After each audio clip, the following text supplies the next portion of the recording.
Good afternoon and welcome to the Sunday Round Table. I am Nita, your host, alongside my co-host, Mr. Radigan. We are with us Mr. Harris and Mr. Crawford. Gentlemen, today we hope for a lively discussion on the issues that we're going to raise. This week, we saw a national mourning. The Governor General declared national mourning in Jamaica after the murder of that 8-year-old child. We also saw the Prime Minister table the job description for the MP. And we see a lot of crisis in Jamaica. It seems as if people are still wondering what is happening. In today's Gleaner, the editorial called for increased technology to control crime and manage public space. I am not sure if I do not see how increased technology, access to technology, will prevent someone from cutting the throat of a 8-year-old child. Mark you, this is not the first. In this year, 7 youngsters already murdered. And the question you have to ask yourself, what the hell is going on? We saw the demonstration around the salary that petered out. Now this murder, National Day of Mourning, and we don't know what's happening. Why are we not having more protests, more demonstration against these acts? Why? With me today is Brother Clinton Hutton, Professor at UWI, Michael, who has spent a long time studying the Jamaican people, the resistance movement, and fight back. We have with me Ratigan, Las Crawford, and Wesley Harris. We're going to pick the professor brains to get a deeper understanding as to why we are not seeing more mass demonstration. Of course, in the music, we see the resistance. On social media, we hear people talking, but nothing organized. Why is that so, Clinton?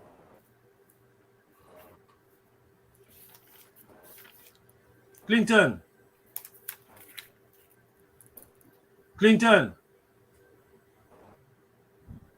Oh, man.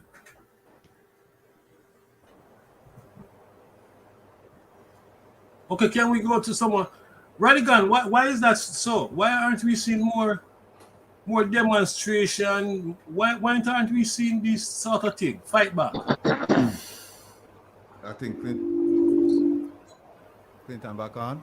Clinton, can you hear? Yeah. Clinton, can you hear us? Apparently not.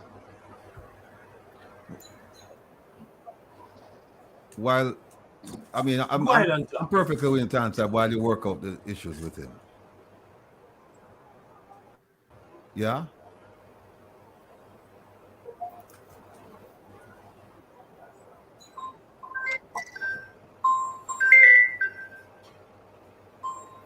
Hello?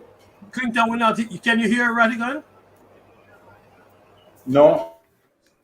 Yeah, we can't hear him. No, I can hear him. We can hear you now, but are you hearing Ratigan? You think? I'm not Clinton, hearing him. You can't hear me now? You can't hear me? Can you hear him now? This thing says Mic check. I'm not hearing him. Mic check. Oh, man. I can't hear him. Can't hear him. Yeah. Go ahead. I don't know what's happening, bro. Well, the idea about protest, I don't know if it's in the Jamaican psyche to believe that protest will solve anything. And then we haven't seen We haven't seen mass protests as we're calling for. The other thing is that there's a sense of fear. Because first thing is this: in order to protest, you have to get a permit, right? Unless I'm not sure about Emancipation Park if you can just have a gathering, but I know in general, based on the Public Order Act, you have to have a permit, and that permit has to come from the police. And I don't know if that permit, I don't know if it's ever been tested where they asked for a permit and it wasn't given, and then people had to go to court. I'm not sure about that. The other thing is that there's a sense of fear in people in Jamaica have a sense of fear of the government based on some of the things that have happened in recent times, where you have a person somebody who expressed a view about the prime minister, and within a day or two, the person was paraded in front of the media and had to issue an apology, which, if you think about it, that's a violation of the person's rights, because you have a right to speak. You don't have a right to threaten, but I don't think he was threatening. At least the ones that I saw, there were no threats. They were just expressions about the way the government was handling the COVID pandemic. And so people start getting the sense that, we can't really speak, because if we speak, we're going to be held to account. And at the same time, we have 200 wanted people and we can't find them. But you dare not speak out about the prime minister, members of his cabinet, for fear that they'll come find you, and then you'll be hauled before the media, and then you have to give an account. Well, actually, you don't even give an account. You make an apology. So I think it's a combination of things. I think it's fear. I think it's lack of knowledge. And I think there's also a belief that, this not going to solve nothing. We're a protest for this, not going to solve nothing. So those are three of the things I can think of why we don't see more involved protests. I mean, we see it, but like I said, it's not on the scale or the level that you would think cause the government to think twice and do a course correction. Clinton, are you hearing me?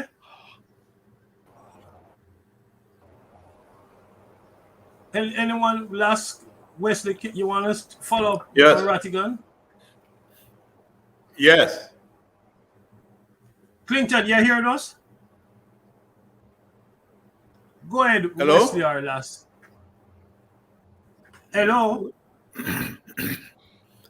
Yeah, in terms of what is happening, you are saying, Michael, repeat that question. Repeat the question. Why aren't we seeing more sustained protest, demonstration against the violence and even the killing of the young miss?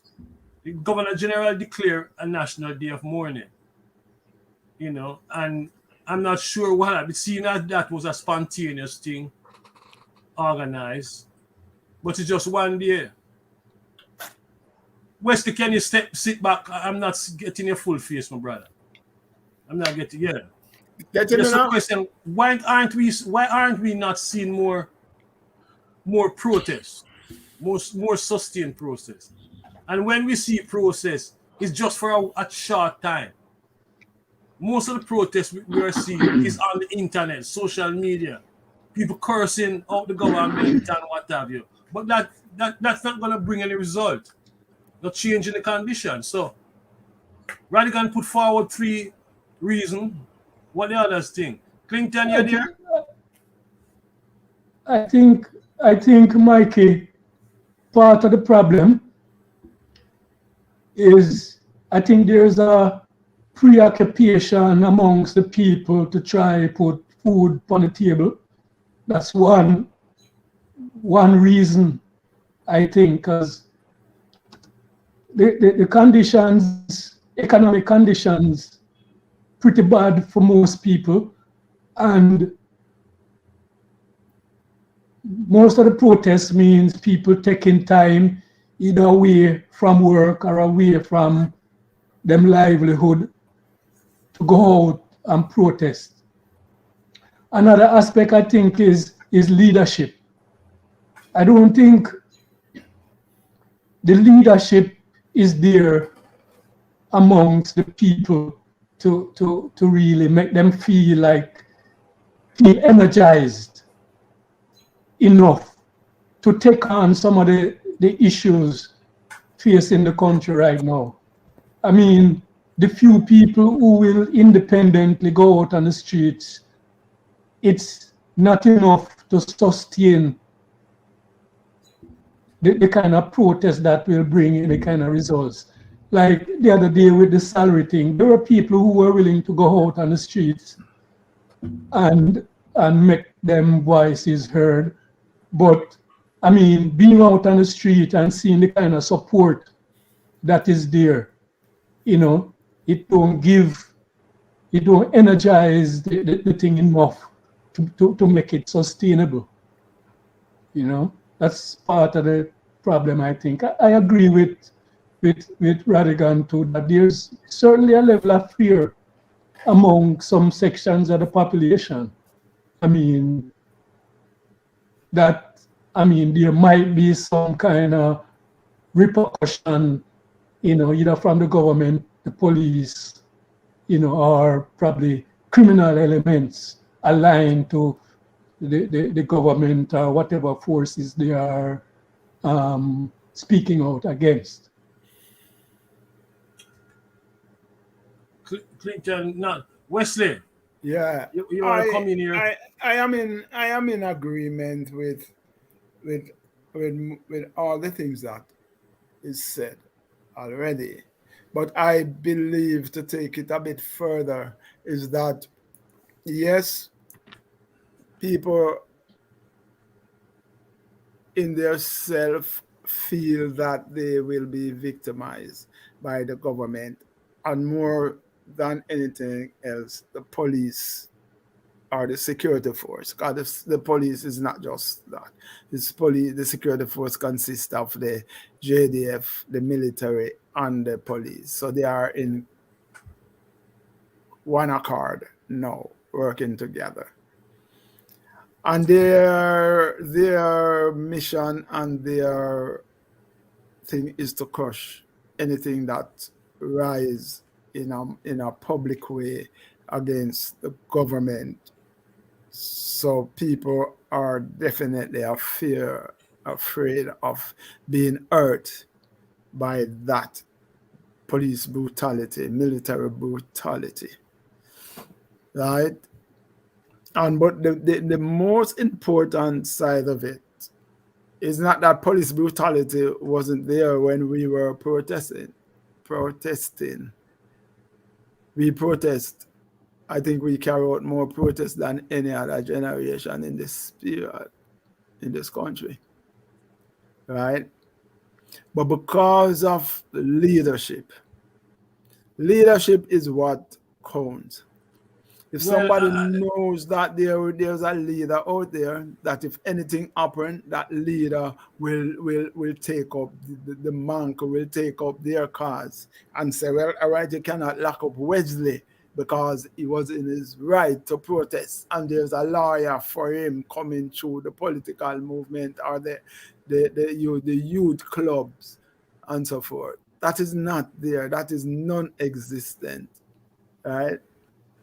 And when people feel afraid and people feel that they are not safe in terms of a legal representation, and then that they may go into jail and they lock them up for all kind of things and all kind of trump up charges, and nobody is there to represent them. Yes. Yeah. That's Mikey. Mikey, you are saying something? Hello?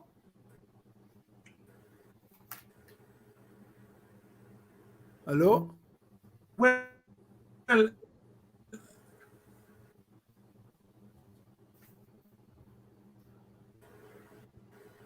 yeah. You're not hearing me? You're freezing, Mikey. Last year, you hear me? Yeah, man, I'm hearing you. Oh. Democracy. God, that your mic is stopped a while ago. So I am saying, usually it is the government that feared. I mean, usually it is the government that what? I am saying, Mikey, that Mikey, can you hear me? you're not coming in clearly. You're breaking Yeah, up I'm saying and that freezing.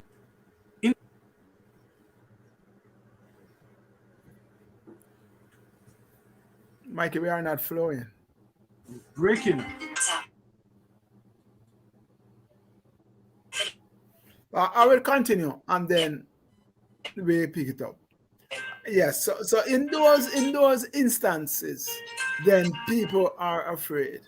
Once ago, we have the leadership from the community level at the youth club. Huh? We have the leadership from the political organizations at the YO, at the PMP, at the civil society. The only place that the leadership is there is at the civil society level, right? Which consists of mainly middle class people. And because it consists of middle class people, in terms of its continuation, right? It's not coming from the bottom up. It's like coming from the top down. And until you get a mix of middle class and upper middle class and all of those type of people that was in the movement at one time, then you will have the consistencies, right? If you are not having that in terms of the man on the street, the man in the street is believing that he will not get representation and he's afraid. And until we can start from this is why we have this forum. This is why this forum is supposed to generate that type of understanding among the people that look, we are a voice What's going on? And our voice will spread across the world, right? And the mainstream media is not picking up on things Can that you hear the me? government is doing. I want to Right. reach out to the audience, listening audience. Let them know. Bear with us while we saw. Wesley, can you hear me? Yeah, I'm hearing you in and out.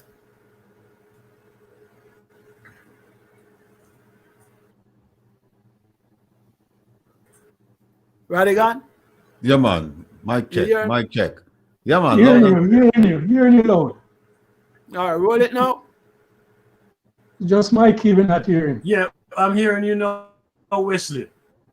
Yes, my brother. So I was trying to put forward Can the different others hear me? pointers. Yeah, I can hear you. Yeah, I'm hearing you. There's a Yeah. kind of feedback in your mic or something. My mic is a feedback. No, Mikey. No. All right, I could go and talk to Mikey. Straighten out his mic. Yeah, You see where also I'm coming towards, from, last and ready. yeah, I understand. I agree with you too. But I also think that part of what is going to happen is that we don't reach the stage yet where people go out there and test the water with the small demonstrations and them learn them lesson and them test the water again and learn some lessons and the thing they learn and grow. This thing have to happen when a movement a come back together again. There's been like years of dormancy in the political struggle in the country, right? And there has been fear, there has been doubt, and it's going to take some time for people to have the confidence to say, yes, let's go out there and do this. Because we test the water a couple times and we see where we can make progress either in drawing more forces, right, or better organizing ourselves, And another thing, some people probably saying to themselves, does it make sense? Does this government have a track record of listening to people when them go out on the streets? You know, all of those things have a factor in how people respond to issues, whether by demonstrations or not. You know, because some people going to be asking, does demonstration really make sense? Some people going to be asking that. And until we start seeing results, until some of the demonstrations happen and bring results, until that time we're not going to have these big demonstrations. But a death of an 8-year-old child in such a brutal fashion should have evoked a response. The only response, well, Prime Minister said we cannot allow her death to just go like that. But the only response so far is the Governor General a National Day of Mourning, and at the same time saying that we should deal with the root cause of violence and crime in Jamaica, which I agree with. You understand me? So there's something happening. This fear of the Jamaican government. I think I hear Clinton or somebody. There is outrage. No, it's me. There's no question about the outrage in the country about the death of the 8-year-old. But the outrage is not going to a certain level. You know, it is staying in a safe space where people feel they don't have to put too much on the line. People will stay in them private rooms and them talk and them go on social media and them talk, you know. But I don't know. Clinton, can you hear me?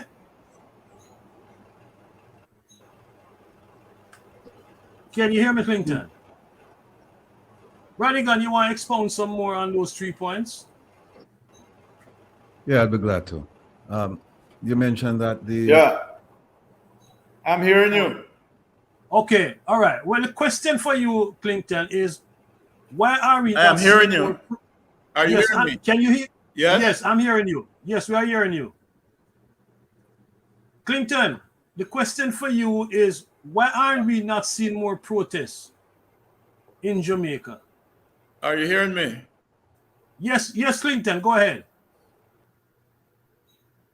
Gone again. Yeah. So, Radigan, you were saying?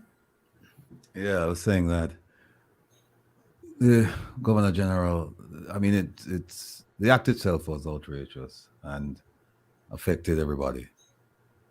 The Governor General saw fit to call for a day of mourning. Governor General of the government, doesn't matter. The officials in Jamaica called for a national day of mourning. But and there should be, especially for this little girl that was brutally murdered. But the question I have is she the only 8-year-old that's been killed so viciously, so brutally in Jamaica over the past several years? And a life is a life. What about the other people who have been killed innocently in their beds, going to work? Do they deserve a day of national mourning as well? And is a national day of mourning enough to spark the outrage that we need? Because it sounds to me like there is a failure on several levels. I think it was Wesley who mentioned, and both of them last mentioned lack of leadership. And I agree with them totally. And while the police cannot stop every crime, the government can take an active stance in addressing some of these things because we know they are happening, right? And as long as we remain in a reactive posture, then we're just going to have National Day of Mourning, National Day of Mourning, National Day of Mourning. But if we're really serious, why not have a National Day of Mourning for all of the people innocently killed, right? instead of having it for this. And I'm not saying that she doesn't deserve. There should be a national day of mourning for this. But if that is a response, you're gonna have a national day of mourning. Then have one every day. Then, because people are killed every day in Jamaica innocently. Because the point I'm trying to make is that a national day of mourning solves nothing. Solves nothing. It's like the prayer breakfast. It's all for the cameras. It's all for photo ops. But does the message live beyond that day? And I dare say, no, doesn't live beyond that day. Because if you ask them, okay, you have a national day of mourning, tell me about your plan to prevent something like this from happening next week. They have no answer. So then you ask yourself, what is a national day of mourning? Is it just solidarity for that day to say we find that this is distasteful, we find that it's unforgivable, we find that that at the rate we're slaughtering our children, we find that it's distasteful, and so on and so forth. And so we're coming together to express in unison our feelings about that. And then what happens tomorrow? The day after? The next killing. And therein lies the problem. We're all captives in this reactive bubble. Nobody's taking an active step to say, let's prevent. They should be focused on prevention. That's what they should be focused on. Instead, they're focusing on, okay, it happens, let's have a national day of mourning, and that's it. And if that's the best they can do, then I'm sorry, I'm not impressed. Clinton.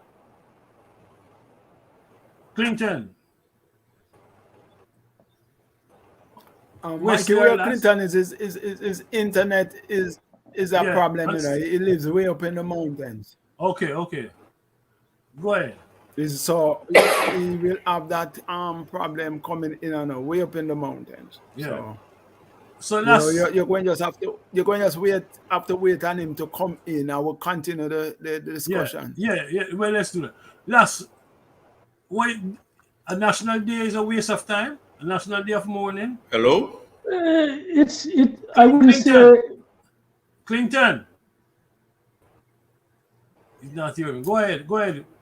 I wouldn't say it is a waste of time, because anything that brings awareness to an issue is important. And what a National Day of Mourning does, it brings awareness about a particular issue, right? And people can participate and whatever else. But that, as for me, I think that's the most it can do. Hello?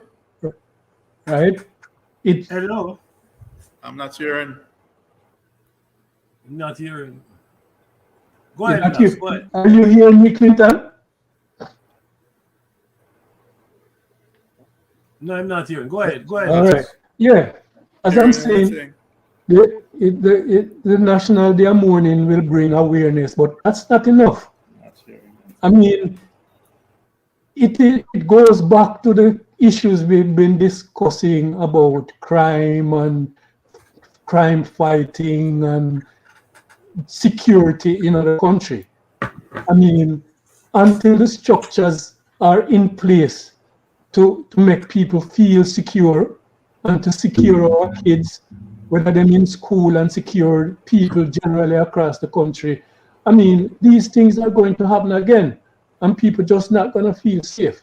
I mean, the people need to feel that there are structures in place that can do the prevention that Ratty talk about, right? And when things happen, when it get past the prevention stage and things happen, I mean, there are consequences. Well, in terms of proper investigations, in terms of, doing the hard groundwork to find these criminals. I have noticed, like with the Minister of National Security, every time something happens, his favorite comment is that it won't go unpunished or something like that, and that they will find the perpetrators, and they'll. It's become like a buzzword for the Minister of National Security, and nothing ever happens, right? These things don't give security and peace of mind to the country and to the people who are most affected by crime. Let me just jump in and say something that I don't want the audience to be misled into thinking that I'm saying that a National Day of Mourning is useless. All I'm saying is that if you're going to do a National Day of Mourning, first of all, just don't do it for one person. Do it for all the victims, right? Make it a week of national mourning, right? And then you do the follow-ups, which is like, the prevention things. But don't let it be like the prayer breakfast. Tell me one, if you can tell me one good thing, then I'll be convinced about the efficacy of a prayer breakfast, where all of these pastors, they get together and they stop one crime whenever they have these prayer breakfasts. I just don't see it, because it's one thing to create awareness, but awareness isn't enough. Awareness isn't enough.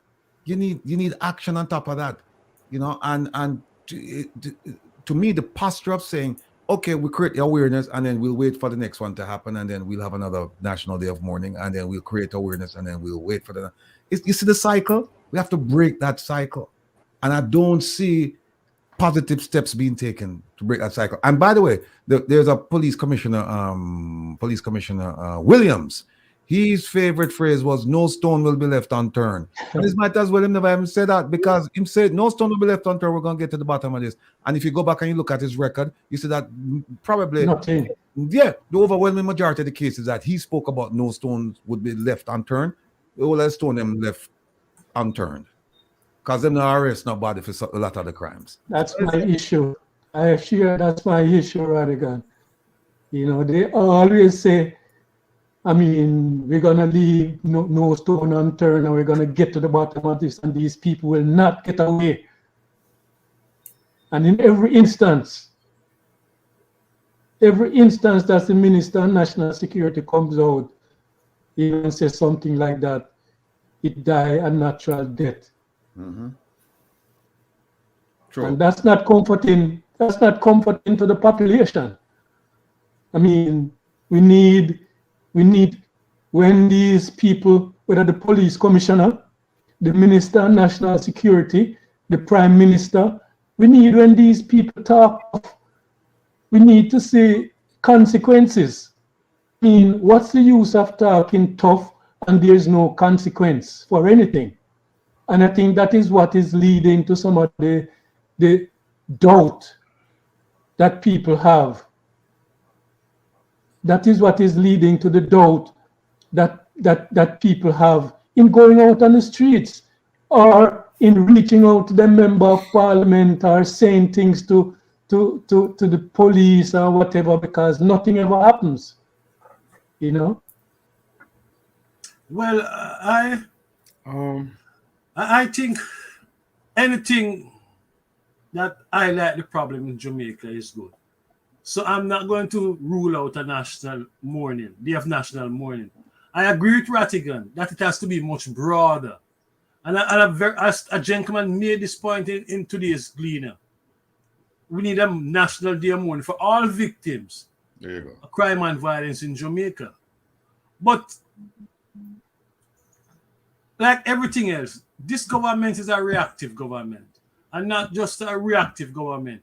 But I think the government will use this in their campaign for office to show that they are busy on top of stuff and what have you. But while they're doing that, you have other murder happening around the country, some brutal thing happening around the country, and we don't see no result. So it's not just the government is reactive. I think the government is the politician, the government. I want to put on the government. I think the government is playing with the Jamaican people. They think they can laugh and smile up with you, and then Nita, just look at the record. The government is inept. They're unprofessional. They're rank amateurs. They have no idea what they're doing. They're so backwards that they have to come out with a job description to tell you as an MP what your requirements are. That's how bad things have gotten. That they have to come up. And by the way, if you discuss it today, I'll point out some flaws in it. But they come up Yeah, the green paper, we're the gonna green touch on paper it. and the white paper. They come up with this thing and they don't. That's how bad things are. You're talking about a bunch of people who are a group of people useless, because all they do is react. All they do is react, and some of them But can't even react because you know why? They don't know what the issues are. So it's like radical, they don't even know. So they don't know if to turn left, right. Them just follow the crowd. If the crowd runs, so them run with the crowd. Meaning the crowd up their ilk. Them run with it. They don't have the courage. They don't have the knowledge. They don't have the understanding. They don't have the backbone to say, listen, no. This is where it should be going. You guys are wrong. And here are my reasons why I say that. They don't have that, brethren. What they have is a cult-like following. Actually, it's more than a cult-like following because I think him just beat them in a submission. Like when beat the rest of people in Jamaica in a submission. People just give up. That's what it is. People just give up. radical. I don't think I don't think the people give up. I really don't think the Well, people give up. tell I me, think what's tell me why you think they don't give up, and give me examples of what. I tell you something. I think what's happening. They said silent river run deep. I think that is what Jamaica is going through right Yeah, now. but you have to have a river. That presumes that there's a river.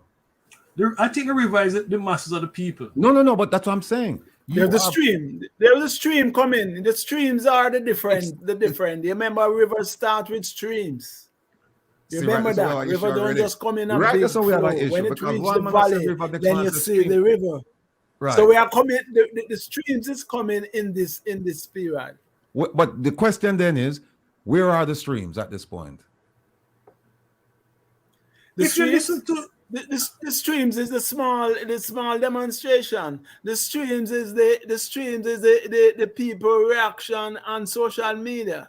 The stream is the man who calling in on the radio program. The stream is all of that. What we need from those catchment streams, those of us who do geography will understand it. Right? You have the different streams. Then it come into a bigger space and you start to have more water flowing till when it go further down the valley, then it becomes a little bit heavier. And when it comes in the flat, that is where it is. All right. I believe.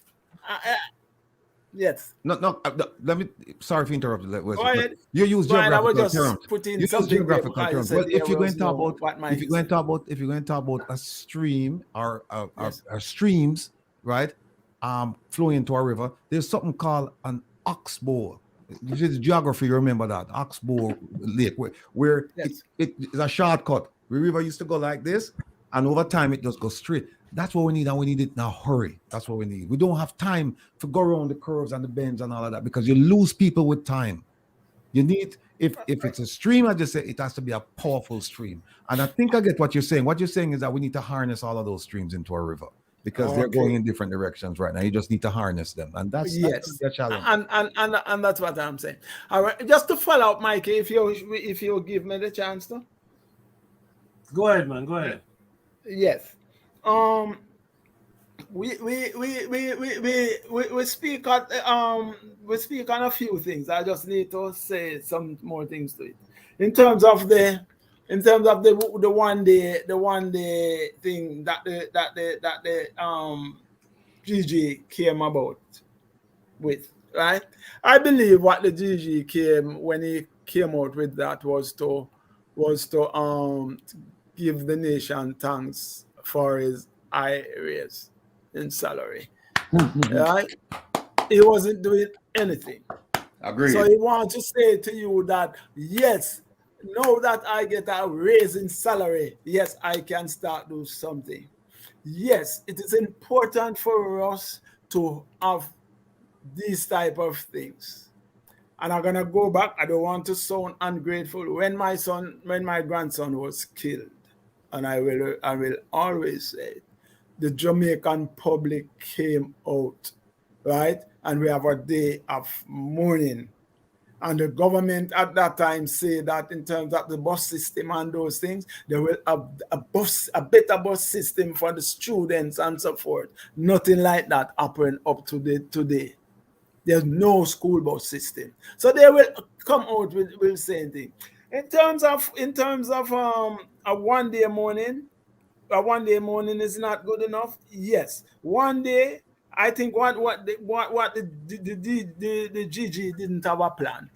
He didn't have a plan. He didn't come out and say, yes, after this day of protest, what will we do? Is it that we will take it to the different parishes, that every first Sunday or every first Monday or every that in the month we will have a day of mourning for people who basically will get killed in those areas and abroad and broader Jamaica. That is what did not came out. There was no plan for that, and I think that was lacking. That's a question. Right? Whose responsibility is it to do so? Yes, go ahead, Wesley. No. Go ahead. Sorry to interrupt you. No. Yeah, man. So I think that was really lacking. There was no plan, right? I think that they could have expanded in a way that they are saying, yes, we don't just want to have it in Kingston for the little baby girl, because yes, for over the past 10 years or so, there's a monument downtown near KCC that has the name of thousands of children who died from brutality in Jamaica, from wicked men and wicked women that lives in these spaces. All right. So far, I don't hear any of them that come to trial to say Jantam. I don't hear it. I don't say it don't happen, but I don't hear it. I don't know if any of you heard it, but I don't. So we need that you can say, all right, this man, John Harry killed Mary J at Tom Hill, and therefore is on trial for this murder, and you put him, that's a day when the television and everybody is on this man. You give access to the courthouse that everybody can see, and the next man who know that, well, look, I got dead. I'm a name, I got dead. I'm a family, I got see it. I'm a family, I got shame. And because families have to start to be shamed, right? When families start to be shamed, then all of this will help to dissipate. That is my belief, right? You can start to shame the families by putting the man on the pub, in the not just having a closed door trial, but a open trial to media, right? That people can stay far and wide and see the trial and what is going on, the cross examinations and this. Rat is a liar, so he will correct me if I am wrong in this, right? But that is one way I think we can go. So we need to that what they need. He started it. So what we from this side of it, what we must do as a movement, because this is a movement. Although it is four of us on it most week, it is a movement because we are speaking to thousands of people and hundreds of people, and we soon reach millions of people. So our movement must also agitate for a broader thing. Let us put solutions, a broader thing. Let us say, if we can find somebody in St. Thomas, what can you do in St. Thomas to have a day of mourning for somebody in St. Thomas? And then we find from this forum, we have people. So Mike is somebody you know in Portland. We can start to agitate with them to say, let us do something in Portland for that. And we get all of these people together, and then we speak, right? It's a good start. It's a very good start. Although what I really believe is saying to the public, let's not forget, I get a raise up here, so I start to work. I have never seen him doing anything. You understand? So when we go to that is where I leave it until we move to the job. A question to the panel. What of your position? What could or should the opposition? I mean, you have members of the opposition with portfolio responsibilities, right? Shadow ministerial responsibilities. I mean, you have a shadow security person in the opposition. What are these people doing? I mean, to help to bring awareness and to energize the thing to bring change.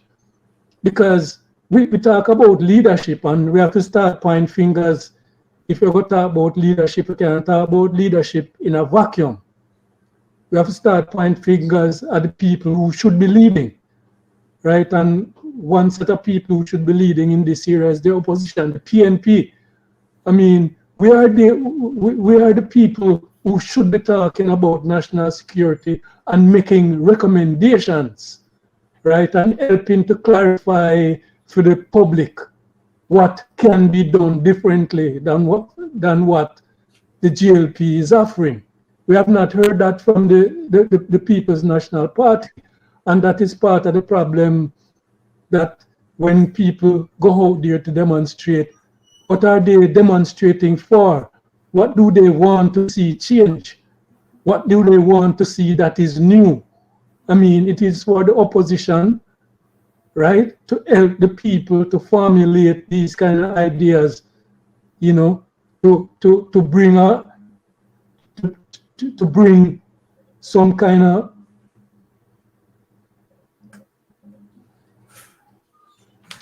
to bring some kind of awareness to these issues, you know.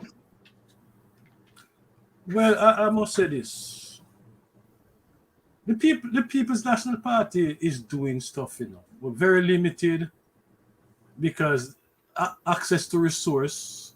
I don't think you can ask the PNP to be on the same level as the JLP, because the JLP is in office and the way they distribute the resource, it's like the PNP MP have to fight tooth and nail to get something in.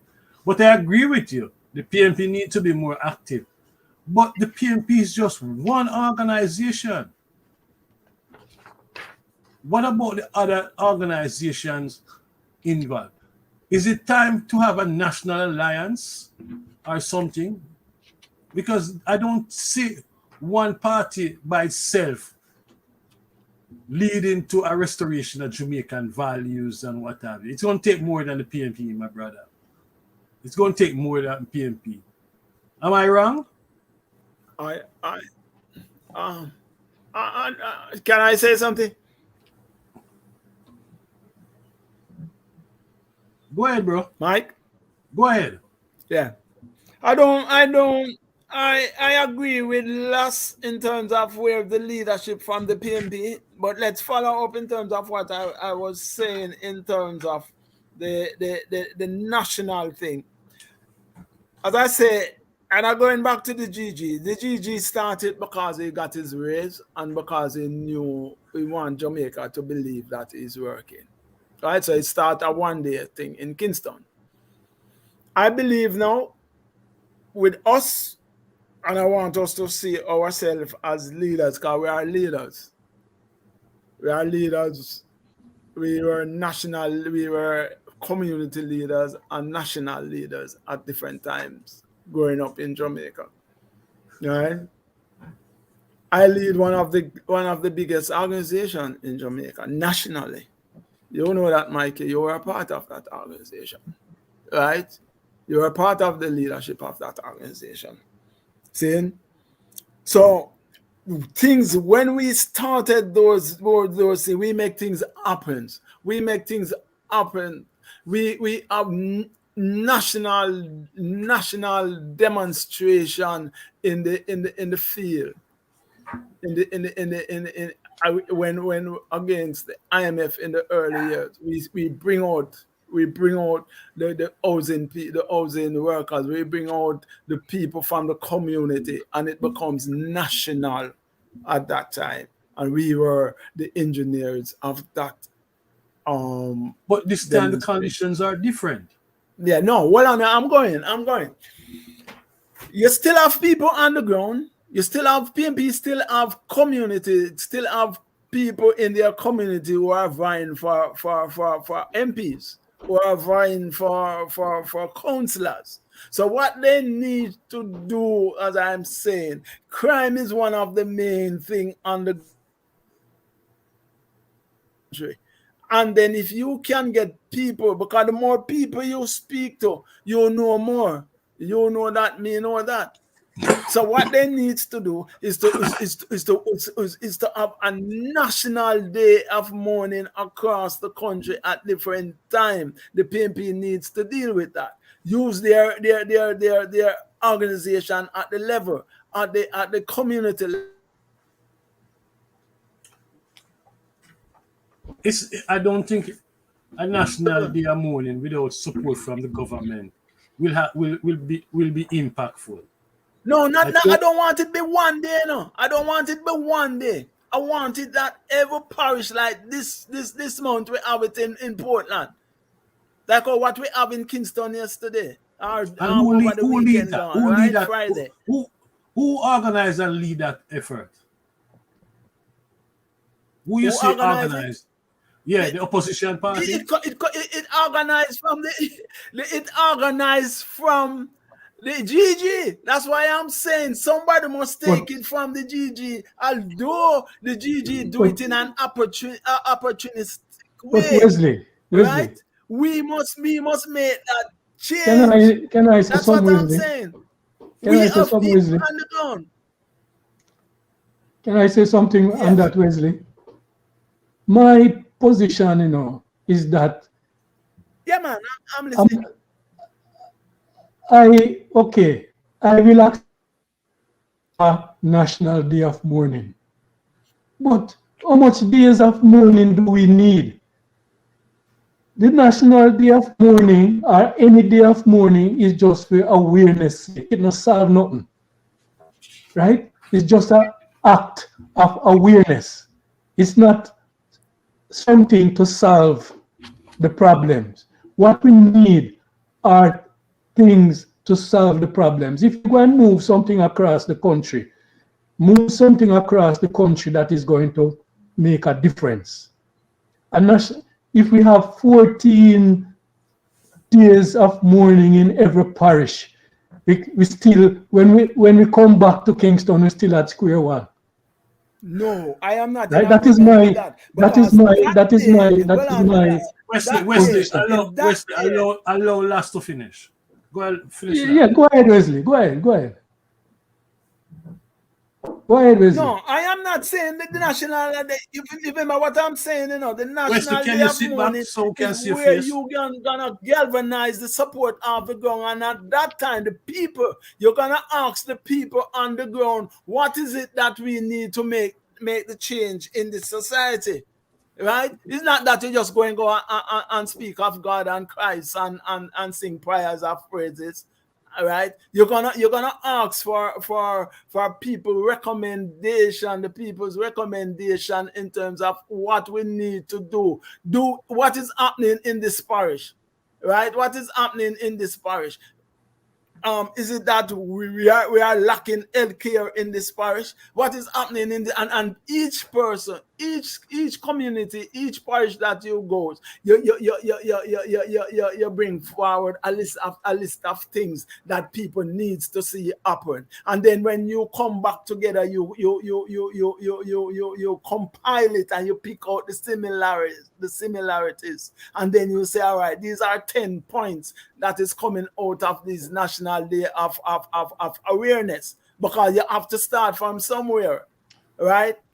And if you are starting from somewhere, you are going to tell the people that, boy, we want your recommendation. We are organizing the people, and you have to find a way to organize. Saying like how we speak about, as you rather say about the where's these things. It's just splinter. And I was saying to him that what you call those are streams, and when you get the streams in together, then that is what you get the big flow of the river till you start to have waterfalls, right? Yeah, and that is where we need to go. With the PMP, with us, with the leadership on the ground in our communities, we need to start to come to this thing and put forward suggestions. But we know we must criticize and put forward suggestions. We know the format that these National Day of Mournings take, right? The format that these National Day of Mourning take, is just to pray and talk. I agree with what you're saying, Wesley, in terms of what should happen. But these are the things that the member of parliament, the representatives from the opposition, the community leaders should be doing, getting the views, right, of the citizens in the constituencies as to what can be done, right? This is what leadership is. And leadership from the opposition, from the government, from the community organizations, these are what they should be doing. Getting in these communities, especially those communities that are suffering from these violence, get in there and have these little meetings and whatever else, and organize the people. Ask them these very same questions that you are saying. What can we do? What are your proposals to lessen the crime in the community? What are your proposals to make youths more active in a positive way in your community? What are your proposals to organize youth who would probably get involved in crime, into sports, into music, into cultural activity, and find them work? I mean, I agree with you, but the prayer breakfast is not the route. It can't do what you are saying, because we see the format of these prayer breakfasts. They have not just been taking place, they have been taking place for years, right? Both parties, everybody want to have a prayer breakfast or some kind of thing, and it just becomes that, a prayer breakfast. You go there, and after you walk away, you feel holy and revitalized in your spirit, and nothing more happens. Gentlemen, yes, I wasn't advocating for a prayer breakfast. Just a minute. Gentlemen, the prayer breakfast, when it started in Jamaica, had an impact on the violence. The prayer breakfast brought together members of the PNP and the JLP in an atmosphere where they could sit and reason in spite of Siaga bullyism. There is a place for, events like those and those farms. But before I get to my main question, Radigan, you have anything to say, because you said you want to ask a question or say something earlier. If not, I can shift to the other question I have. Shift. I think we've exhausted this because. Okay. So the question that arises from all of the comments is exactly this question: what do we expect of the MP? What is the role of the MP in all of this? Because what Wesley is pointing to, you're going to need someone like the MP to organize that thing on the ground, and they are not doing. So what is it that we as Jamaican people should expect of our MP? And I raise that because there is a job description on the table now. Okay? Mr. Radigan, you want to take it from there? Yeah, You have to look at the job description. Yeah, I look at the job description for the MPs and also the job description for the ministers of government. They're memorialized in a green paper for the members of parliament, and in a ministry paper for the ministers of government. And when you read these documents, you realize the hypocrisy, you realize the fallacy, you realize ineptness, you realize the folly of what we call a government. Give us some example. All right. When you look at it, let's start. First of all, members of parliament, the prime minister is putting this thing out. Now, does he have the right to say to the opposition, this is what I expect your members to comply with? That's the first issue I have. Who's directing who's directing traffic here? Does he have the right to tell Mark Golding that, look, you're the opposition, I'm in charge of the government, I'm telling you that these are the things we expect from your people? because it says job description for members of parliament, or is it only for his people? I don't know. But then when you read through it, right? And I'm talking about the ones for MPs now. When you read through it, this document is not worth the paper it's on. Oh, that's Why? a very harsh statement. But it's also a very true statement. And you know why? Because when you read this, Nita and Wesley and Lass, I don't know if you've read this, but when you read I this, haven't. when you read this, you realize that they're asking MPs to comply with things that MPs innately should comply with. When you tell an MP, oh, you must have regular contacts with your constituency, what kind of nonsense is that? I mean, how do you tell an MP that? All right, you know what? Let me give some more examples. Hold on there. Give some examples. Here's one. Performance standards. Regular meetings held with constituents to provide updates on constituency matters. You have to tell an MP to do that? Seriously, do you have to tell an MP that? Do you have to memorialize this in a document that says, we're charging you with the responsibility of keeping in touch with your community? You have to tell an MP that? In Jamaica, yes. That's my point. You should not have to tell a politician that. And so that's one of the reasons why I like this program, because what we need to do is we need to expose this to the people of Jamaica and say, listen, apparently, because here's the thing, when you pass a law, why do you pass a law? Why? You pass a law because of an emerging threat or an immediate threat, right? Something that you see that's going to happen or something that has happened, right? You don't pass a law with none of that, no timetable, none of that in mind. And when you start putting these things together, it tells you that people aren't doing these things, right? And so that they must tighten up their belts and do this thing. And I can't believe that people going to sit by idly, at least for the next election cycle, and say, you know what, we haven't seen our MP, or we see him once a year, right? And we're going to be satisfied with that, and we're going to vote for this MP. I don't care what stripe of the political color this guy, our lady is. But you cannot, this document, I'm telling you, when you read it, let me give you another example. Here's another one. This is just, and by the way, you know, you could take this document and read it as a speech and people would cheer you. And at the end of the day, when you ask them, what did you just cheer about? Them can't tell you, right? Okay. Because you know why? It's like the words just flow like a string of pearls. And by the way, I can't believe they put this thing out and their typos, their typographical errors in them. But leave that for another time. But here's one. It says, this public role requires parliamentarians to be mindful that conduct in their personal capacity must uphold and be seen to uphold integrity, dignity, and professional stewardship befitting the public office. We're not seeing none of that.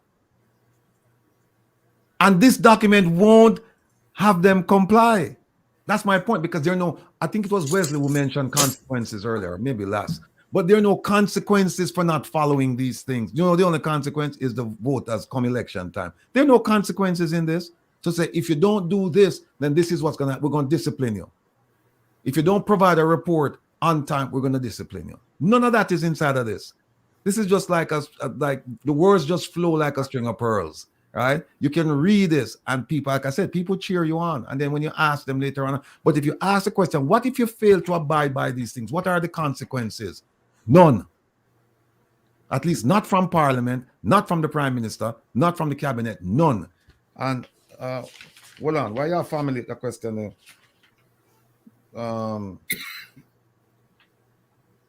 protect integrity and promote public confidence in the office of Member of Parliament through befitting conduct. What does that mean?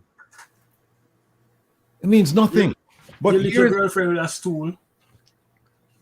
Yeah, but and then you get a raise. You get a salary increase. Yeah. No, here's the one for Minister of Government, right? And listen to this nonsense. Good understanding of the machinery of government. That's one. Good understanding of the Constitution and the laws of Jamaica. We know that. You have to tell somebody this. Here's another one. Good understanding of constitutional principles. Here's another superlative understanding of the principles of ministerial responsibility and collective responsibility. Good understanding of the rules of parliament. Strong understanding of media relations. Excellent ability to translate government policies into work. Voting on bills. Excellent ability to lead people. Here's another one. Excellent ability to mediate disputes. Strong ability to explain our ideas. Strong conviction to the principle. Oh, here's one. Strong conviction to the principles of good governance and its application to ministerial and personal conduct. Are we seeing that? No. We're seeing it in this document. But the question is this. If they fail to do so, what does this document say about consequences? What does it say? Nothing. Radical. Yeah. You know, the more you talk, it is clear, not just to us, but I'm sure to the people watching this program, that this thing has nothing to do with responsibilities of ministers, because all of these things are just vague nonsense, right? Mm-hmm. What happened is that the prime minister and the government came under pressure as a result of giving themselves this hefty increase, and in their minds, they feel that this is a justification to come to the people and say, we're going to be working. But doing what? But last, you know what, last? They paid. I'm given the understanding that they paid millions of dollars to a consulting firm to come up with these measures for them. And look, I could do this in about an hour. I could do this for them. When you're desperate, you don't think, Radical. When you're desperate, you don't think, you just do something. Yeah, here's one that you're gonna find really, really interesting. Now, this one is for members of parliament. So now the prime minister is telling Mark Golding that, listen, your MPs, you're the one here, they must have excellent mental acuity to make meaningful contribution to discussions, debates, and offer perspectives. Oh, you measure that? Yeah? How do you measure that? If you're gonna have a job description must have things that can be measured. Listen. Right? If you have a job description with things that you cannot measure, how do you know when it is achieved? Well, look. Well, can I? Well on. One of the things that I learned in this back, because we have these job descriptions, right, that you have to abide by. And one of the things that they come out with is that your job description must be measurable. Of course. Must be attainable. Of course. And must be reasonable. That's how you measure people. There's nothing in here to measure somebody by. There's nothing here. It says have frequent contact with your constituency. What's frequent? Is it once a month? You need to tell people, is it once a month? Once every quarter? Exactly. What is it? And when I see something near Radigan about timely preparation and submission of project documents for the members of parliament. Right? What's timely? And if you don't do it timely, what are the consequences? Exactly. It's all nonsense. It's just a justification. It's just this erratic move to justify the salary increase. And the people's going to see that. The Jamaican people again have been hoodwinked. They've been robbed. They've been tricked. I have a job description, and when there's an evaluation, the person evaluating me can tell me to what extent I carry out my responsibility. Measurable. Right? That's it's it. Measurable. If you have a job description and nothing in there is measurable, it's not a job description. Yeah. It's like, for example, one of the things they would say, they would do, because you have to sit down, you have to draft your they have the overarching goals and objectives, and then they cascade, right? So then when they cascade, right, from your boss to you, you would have to put down there, for example, I intend to open 10 criminal cases. I intend to open 5 sources. That's what you're going to be measured against. Of course. For the reporting period. This is nonsense. Nonsense. It is said in 1990, I believe, Michael Manley established a committee, the Stone Committee, headed by Carl Stone.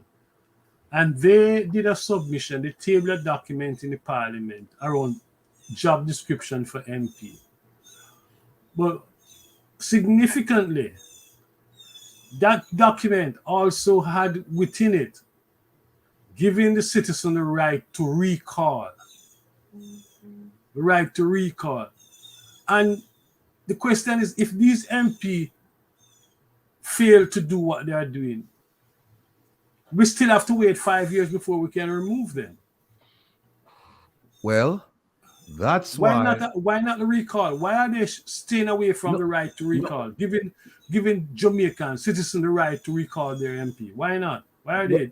Let me just add to that a little bit and just say that one of the things that if this is what they're going to go by, then what I would suggest is that the communities, the constituencies, they have what you call a social contract with the parliamentarian, where they sit down as a constituency with the parliamentarian. Like, let's take, for example, one that you and I are familiar with, Mr. Hilton in Waterhouse, right? Where they have Mr. Hilton come before them, because remember, at the end of the day, he's working for them, right? And then he'll sit down, and as a community, they'll say, listen, we need roads to be fixed here. We need school to be upgraded. We need this, they need that. And they put that in a contract, right? And then now he's got to perform. Or if he doesn't perform, he has to say why he was unable to perform. That's what they should do. They should say, okay, if you want this, this is between the Prime Minister and you guys, but we're going to have one between us and you. And if you don't measure up to it, then there will be consequences. And in that one, you can put consequences in there. But this, to hold them responsible, this is a piece of garbage. Garbage, you call it. Yes. I know what they say, garbage in, garbage out. So they put garbage into this, and so now what we're seeing coming out of it is garbage. Yeah, Wesley, yes, you have looked at the document. I take it Lass is looking at it now. Yeah, man, I know the document, and the document is just that something that say, well, boy, you're talking about, say we get raise up here, and we should get up a job description. All right, see it here. So them go out and then pay a big consultant for millions of dollars to put that together. While you have that, sure about that?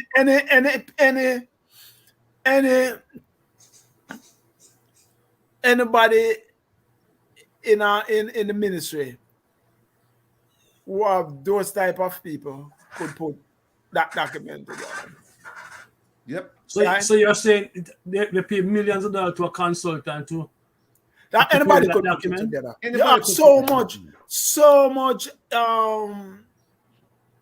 policymakers in the ministry itself, right? In the department that hires and fire people. What you call that department again? Human resource. In the human resource department.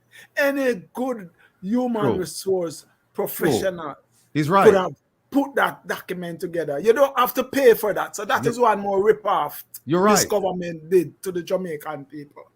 Criminal government. Wesley's right? That's what we speak of. That's what we need to highlight. And Ratigan said it. Right? Ratigan said it. I have it here in my notes. There was nothing for the community to measure them with, right? There was nothing for the community involved in it. Now that this happened, Ratigan put forward something that we feel that we can also push.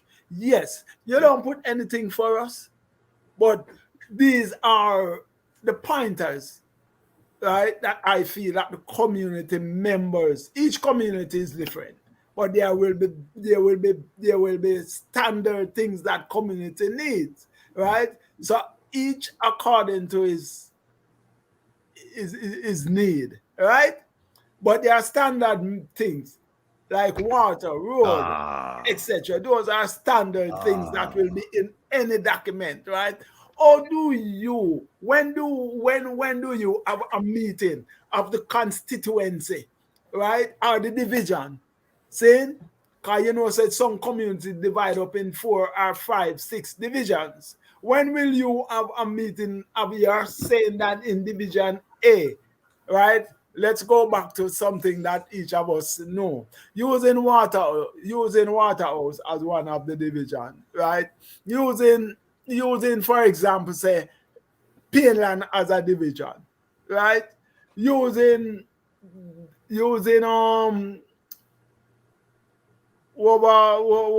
across the road, what is it? Newsland as a division, for example. And they are saying in these 3 divisions, we have the members in the division came together with the minister and said, we want to have this for our division. And each division put forward a division paper. And then you look at a constituency thing. Maybe you're saying in the constituency, for example, if we are looking at Olympic Way would be running from way right up, for example, Mullines Road, go straight back down to Agri Park Road, right?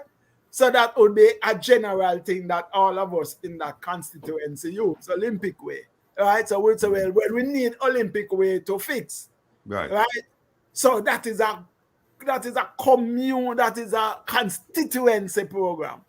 And each division have their own programs. And then now you call the MP and he speaks with us at our divisional level. And then we call a general meeting at one point that he's supposed to call, he or she, where the constituency come together and say, all right, from division A, this was what you're supposed to do. And in the division A, people reports and say this was done, this was not done, this was 50%, and it goes down till everybody reports. And then he now supposed to get up and say, all right, and then each division mark him like say out of 10, we give 2 or 5 or 6. So when you look at the average performance from the whole constituency, it may be 6 out of 10, it may be 5 out of 10, it might be 4 out of 10. What is our pass mark? Is it that if him come over 70%, we allow him? If he comes under 60%, we reprimand and ask him, so well, boy, for next year, for year 2, you need to read, this is where we want you to reach. I'm gonna have that MP, we must be mindful of that. MP will have problem if his party is not in power in terms of getting the money. Because the party that is in power will also sabotage him from getting the money to do those things. So that is where we talk about measurable things, right? So we measure it according to what he have and what he says he has from the Constituency Development Fund. In part of it, they are saying that the Constituency Development Fund, the MP must report to the constituency every 2 years. It's 5 years in the parliamentarian term. Every year you get money, and you're gonna report to us every 2 years. That is 4 times, 2 times out of 5. The last year, what happened? Suppose you rip the money and gone. Mm-hmm. You understand? It should be on a yearly basis that you report to the constituency every September, every October. You report to the constituency and the constituency activities. And this is one of I want to say that this. We need to push forward. Your proposal, Rattigan, I think what you need to do is to expand it with what we are speaking about, and let us have like what we call a position paper for constituencies, and we can discuss it and say this is what we believe constituency can look for and then add to it. Because we must always be the program that putting also forward solutions. That's what I'm saying on that. I think I'm listening to you guys, and I'm saying to myself, if you really know what's happening in the community, because all of what you said is going to require organization. Whether holding the MP, whether mobilizing the community and what have you. And I tell you this, in Waterhouse, there's serious effort being made to organize the people. But it is a challenge because the people have been so beaten down that when they see the MP, the first thing they want is, boss, give me money now, give me this and give me that. And to Mr. Hilton crediting, I must say this. Mr. Hilton in Waterhouse does work, you know. He does work and he meets with people and what sort of thing. He can do more, and a lot of us are very critical of him. But the question for me is this. Who will bail the cat? Because, bro, it's going to take organizing. It's going to take some organizing to accomplish all of what you just said. And we are the organizers. We are there. In the constituency, Mikey? No, my brother. No, my brother. Most folks who I know involved in organizing right now, they are looking out for themselves, trying to survive. We won't go anywhere, Mikey. We do what we are speaking of. It's just No, but see, I'm saying to you, know, brother, don't forget the economic condition in which we operate. And it's a lot. It's very heavy burden to bear. I know quite a few organizers in St. Catherine, in Kingston, and St. Andrew. And when you talk with the comrades, man, and I say comrades because they are merely PNP or former members of the Workers' Party, they just say, listen, it's a very tough hill to climb, getting the people together. And that's why people like Andrew Wallace and GLP get away with so much, because no organizing is taking place. None whatsoever. Mikey. And when it do happen, when organizing do happen, it always as a result of some tragic incident. People come together and say, let's, but after 1 or 2 days, they've gone back to the same old way. Yeah, Mikey, I agree with you in terms of the difficulty of organizing in the country right now. You mentioned like the economic situation, there's violence, right? And when it comes to monitoring and holding a member of parliament accountable, it has to be organization that is not under the control of the member of parliament or a single political organization. It has to be in any community, right? While we calling for the accountability, the challenge is getting the independent organization, the mass organization that is representative of everybody. Yep. Imagine having a PNP or a GLP member of parliament, and you have a GLP organization who supposed to monetize performance every year or every 2 years. What you're going to have? You're going to have people vying for power inside of that organization, right? And people vying to get scarce benefits inside of that organization, and the person who holds the power in that constituency or in that division is the member of parliament.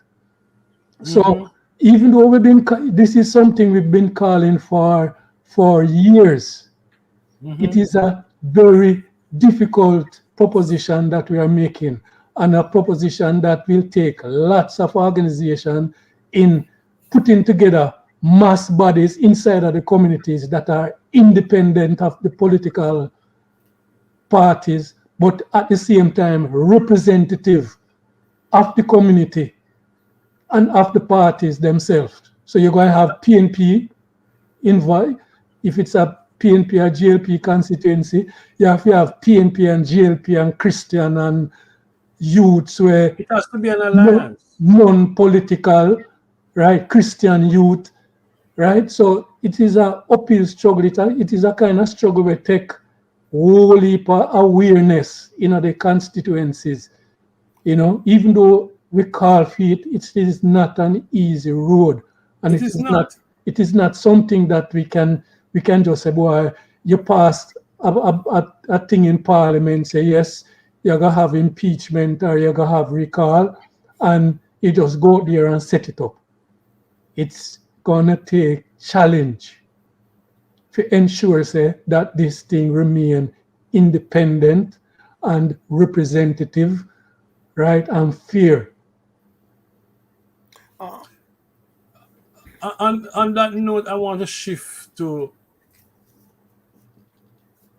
the visit of Camilla Johnson, that's her name, and the Minister of Finance to Washington, D.C. I heard that.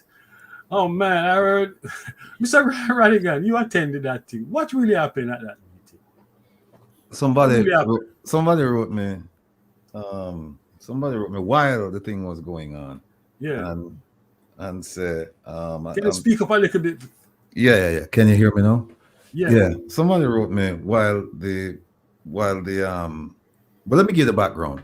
It's the ambassador has something called Let's Connect. It's a program where she brings in, generally speaking, ministers from the government, and they get a chance to interact with the diaspora, whatever you define the diaspora to be. But that's the title they use. And so they come on and they give basically a state of affairs, what's going on in their ministry. And sometimes they'll tell you what's going on with other ministries as well. And they get to field questions from the diaspora. And then people walk away from it feeling good or feeling bad, whatever.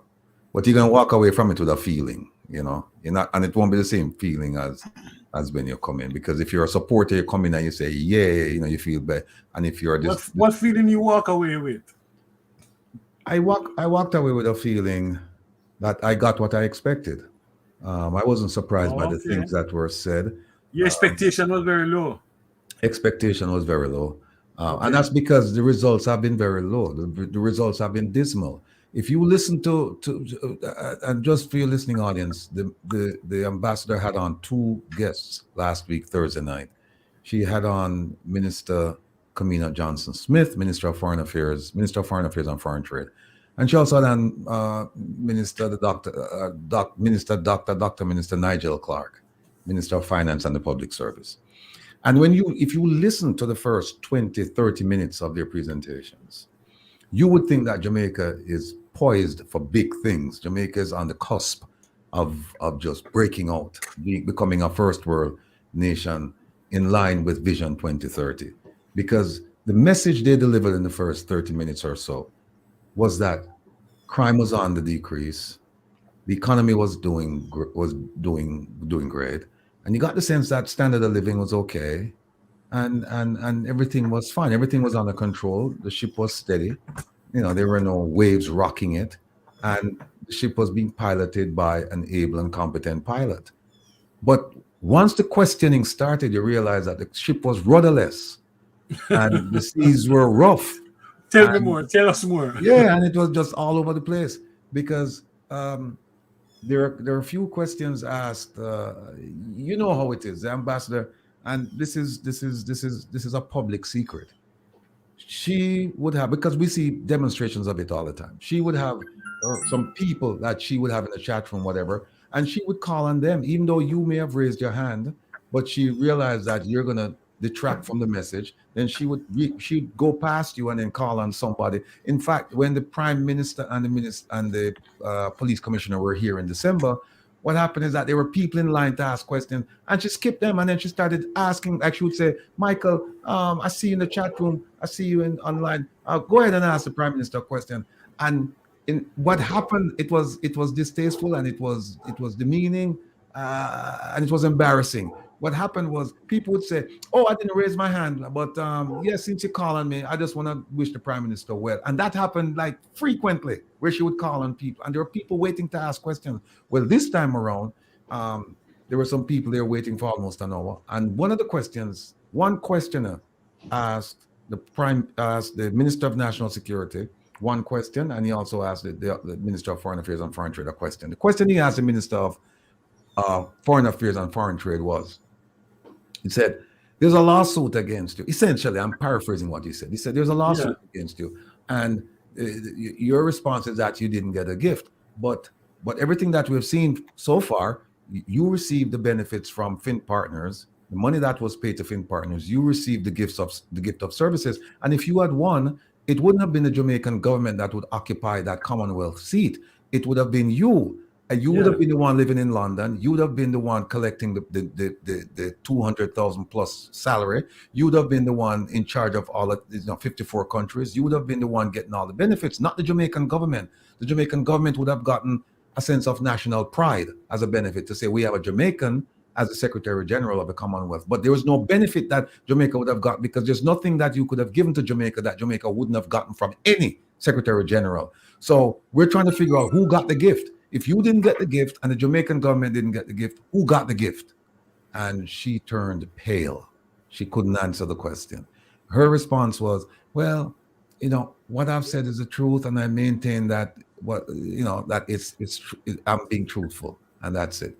Then they asked the Minister of Finance and the Public Service. They said, look, you said that the FBI at the initiation of the SSL saga publicly, that the FBI, they're on board, and at one point you said that they were providing the investigation was way much further than you thought it was, and so on and so forth. But we haven't seen the FBI.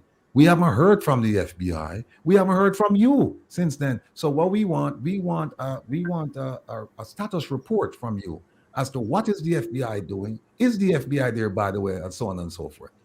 And he what was the answer? He took us around the primrose path. He couldn't answer the question. He said, "Oh, we're getting into." So they lied to us then. Undoubtedly, both of them. They always lie to us.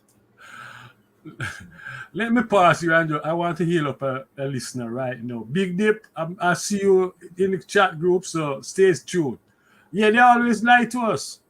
But why come to Washington, D.C. and lie to us about something which is going to go through the court? Why? Well, there is... I maintain that there are some things you can defend, but the one thing you can't defend is... Can you speak up, Radigan? Yeah, as I said, there are some things that you can defend, and then there are others that you cannot defend, like the indefensible, right? Yeah. And when you make a statement that when you receive a gift of services, and everybody knows, right? It's not a secret, and then you say, "Oh, I didn't get a gift, and I didn't get a gift of services. The government benefited from that." You basically cornered yourself. There's no turning back. What you should have said way back when, because this thing, people started questioning the financing of our campaign since last year, May. Oh. Last year, May. And how do I know this? Because she said it herself, right? She said on June 7th, she said, "Oh, weeks ago I spoke on radio and I talked about the campaign financing and blah, blah, blah." So questions were being asked as far back as last year, May. If she had just come out and said, "Listen, you know what? I should have filed with the Integrity Commission, with the tax administrator, with the Ministry of Finance, with the Ministry of Foreign Affairs. I should have done the filing. I made a mistake. It was an oversight, and I will correct it." That would have been fun. But here's a problem. It was a financial gift. It was a gift of services. They paid the people in Jamaica, private individuals, paid Fin Partners in New York to give her consulting services for her campaign. So, and in the Financial Audit and Administrative Act, or Financial Administrative and Audit Act, it says that a donation can be gift of services, and one of the services listed, consultancy services. So she received that. If she had just said, "Yes, I received it and I didn't file," it would have been fine partially, because here's a part that I really think they're trying to avoid. When you get a gift as a government official in Jamaica, and it's more than a certain amount, and it's not from a family member, one of the things you have to do is you have to fill out what's called a gift form. And on that gift form, you have to say who gave you the money, how much money or services. You have to say why they gave it to you, and you also have to list their details. They are fighting tooth and nail not to give us the list of the people who provided monies for that campaign. And that's why she cannot come out and say, "Well, I'm sorry, I will go ahead and file," because once she does that, she has to give us the names and all the details. And guess what? That is subject to the Access to Information Act of 2002. So anybody could write the Ministry of Finance and Public Service and say, I want to see that document. Give me a copy of it. And they have to give it to you. So they don't want us to know who financed this thing. And so what the government has said, and we know it wasn't a gift to the government because the cabinet, I wrote to the cabinet, a gift like that would have to be approved by the cabinet. The cabinet wrote me back and said, we have no record that this ever took place, that this gift was ever approved. So we know it didn't go for the government, so it wasn't a gift to the government. And if it wasn't a gift to the government, then who was it a gift to? Camilla. Exactly. And she's painted herself now. She's doubled down because she said, in her affidavit, which I have a copy of, she said, I didn't get a gift and I didn't receive any benefits from the gift. She said the government got the benefits of the gift. So we said, okay, the government didn't get the gift, you didn't get the gift. You didn't get any benefits, but the government got the benefit. So what's remaining now is who got the gift. It's still out there. Who got the gift? Who got the gift and services? What is the consequences of that if somebody get a gift and don't report it? Is it a jail term? What is it? Explain that. That's a good question. Now, let's take her case, for example, because we know now, because she said she didn't get a gift and she received no benefits, we can safely assume that she did not file with the tax administrator, with the Integrity Commission, with the Ministry of Finance, and with the Ministry of Foreign Affairs. Now, regarding consequences, let's start with the Integrity Commission. It is a crime to knowingly file a false statutory declaration. And she cannot... A crime in America? No, in Jamaica. Okay. How much years that go with? What that go with? You can be fined up to 2 million Jamaican dollars or up to 2 years in prison. And we're asking for the 2 year in prison because we have to do something about this corruption thing, right? So that's one thing. The Integrity Commission, they can open up an investigation and they can say she knowingly avoided providing this information to us. And we have evidence that we can prove that she knew that she was supposed to do this. We have evidence, right? But so that's one. Then the tax people, she's supposed to declare that $99,000 as a gift and pay the appropriate taxes on it, which I think is 30%. So it's 99,000 US dollars. So she has to pay for that. Plus there are consequences for misleading the tax administrator for a false filing. Then she's required by law to provide this information to the Ministry of Finance, because one of the things that they take extreme pains to explain is that we don't want tainted money coming into the government stream. We don't want that. So one of the things you have to do when you tell them, when you fill out that gift form, is they do a due diligence to make sure that the money is not coming from a drug dealer, from a scammer, or somebody with some doubtful, shady past. They don't want that. But that wasn't done because he didn't declare it. So we don't know where the money came from. Up to this point, we don't know. So she's facing some severe penalties. Not to mention that she's already tainted by her in the sight of her counterparts, because this case was put out on the internet by a lawyer in DC who specializes in anti-corruption stuff in the Caribbean, and it's going to be placed in a journal, anti-corruption journal, the end of this month. So her colleagues globally, they've seen this. And can you just think about all the CARICOM nations who told Jamaica that this is going to be divisive? You don't do it, because there was, in February, I believe, of 2022, there was a consensus in CARICOM that we are going to support Baroness Patricia Scotland from Dominica. And about 4 weeks later, Jamaica abandoned and reneged on that consensus. And they said, we're putting up our own candidate, right? Now, here's the thing. She said in an interview that countries came to Jamaica and convinced Jamaica to put up a candidate, right? And she was the candidate. Now, Jamaica spent about 42 million Jamaican dollars supporting this candidacy. That's 18 point something million dollars that they gave her, right? Also included in that was money for public relations. And they spent the rest of it with a delegation that traveled to Kigali in Rwanda for the conference, right?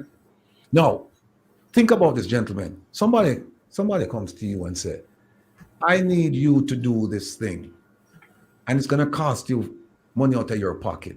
And I just want you to do it because I'm asking you. I'm not going to support you. I'm not going to give you anything. And you can take your scarce dollars from the public coffers and just spend it on that. And don't worry about it. Just do it. And you spend $42 million and you get no support from these people asking you to do it? What kind of nonsense is this? That's not how you run government, and we believe that's not how it was done. We believe that what really happened was, hey, do this thing, and we will take care of you over this side. And by the way, did you notice that? And there was an argument saying that Boris Johnson was the one behind it because he didn't like he didn't get along well with the Baroness. And we shouldn't forget that just this month, the Foreign Secretary, the UK Foreign Secretary, came to Jamaica bearing gifts. Just like how Kamina went to, the Minister Kamina Johnson-Smith went to Morocco and decided that Jamaica, after so many years of supporting the people of the Western Sahara, that Jamaica would no longer support them in their fight for autonomy from Morocco. And what happened right after that? We got 2.6 million pounds of fertilizer from Morocco. That's a quid pro quo, right? And then to take it even further, when we started asking questions about the fertilizer, we found out now that at least about 200,000 pounds of fertilizer missing. And this is based on their numbers. This is not my numbers that I am snooping around and come up with. This is what they've given me, saying we got this amount of fertilizer, we distributed this amount of fertilizer. And then when you look at the two numbers, they don't add up. And then they also tell you that, some bags were damaged and we sent those to a research center and we don't know the weight. We don't know how much was there. I said, come on, man. Stick up in there. I want to invite the listeners that the phone line is now open, so you can call in with any question you have for the panelists. Okay, go continue, Mr. Rattigan. Yeah, so I mean, the thing is, a program like this was destined to happen. And now that it's happened, I'm just hopeful that people tune in and pay attention to what's going on, because what we're bringing is education. And it starts there. We're letting people know what the government is doing, not what the government is saying it's doing, but what the government is actually doing. And for those, you have some people, naysayers, who say, well, you might go after the lady and this and that and that and that. I've said it on several programs, and I'll repeat it. Anytime anybody should ask, why is it you're going after a public official for breaches of Jamaican law or administrative regulations, all you have to do is say to them, listen, do you agree that there is something wrong with corruption in this country, with parliamentarians getting certain types of treatment that's different from the ordinary person? Do you believe that parliamentarians they're skirting the laws? And you're going to get yes. And he said, okay, now do you believe that we should be doing something about that, right? In terms of good governance, transparency, accountability, ethics, and so on. And they're going to tell you yes. The third question, which is probably the most important question, is then what are you doing about it? And that's where I stop them dead in their tracks. Because my other question when you finish. Wester, can you sit back so we can see your face? Sit back, brother. Yeah. Yeah. My other question towards that, because I'm interested in it, I want to learn about it, that I can speak of it, say it is coming from a source that I am sure of. Yes. When I speak in any forum, I know I cannot, there's no lawsuit coming to me. Okay. And no lawsuit to this program. Okay. All right? And I know you're a man of integrity. All right, you notice I use the word integrity, and I know to stress it too, and it should be stressed, because I really believe in people with integrity. All right. Yes. If for example, how long after she can go to prison? What do you mean? And where? What do you mean? How long? Like after, suppose for example they lose the next election, she still can go to prison? Yes, because there's no statute of limitations on this. There's no statute of limitation. So she can say the next 2 or 3, 4 years time it can call up. Yes, she can go to prison. In fact, I'm hoping that she goes to prison much sooner, because this is a very easy investigation. All they have to do, Wesley, is just say to her, is well, they don't even have to say to her because and I'll make it public. I reached out to the Integrity Commission. I filed a request for the initiation of an investigation, and I also said to them, I will give you all the documents I have. Don't take my word for it. I'll give you documents from the cabinet. I'll give you documents from the Ministry of Finance. I'll give you documents from Fin Partners, from the U.S. government. And what was the reaction? I'm waiting for them to come back to me. And I've said the same thing to the tax people as well. And I'm waiting for them to. You see, one of the things I asked the tax people, did she file? And them start playing games with me and I run around and I carry on. But we don't even need that now because she come out and say, hey, I never get a gift and I never get a benefit. And if you didn't Which get a mean that gift, she hadn't filed. Yeah, if you don't get a gift, why you go file for a gift? That makes no sense. Yeah. So she didn't file. So I know that she didn't file. So, for example, hold on, Wesley. That she Just a minute, Wesley. Can it be reversed? If what?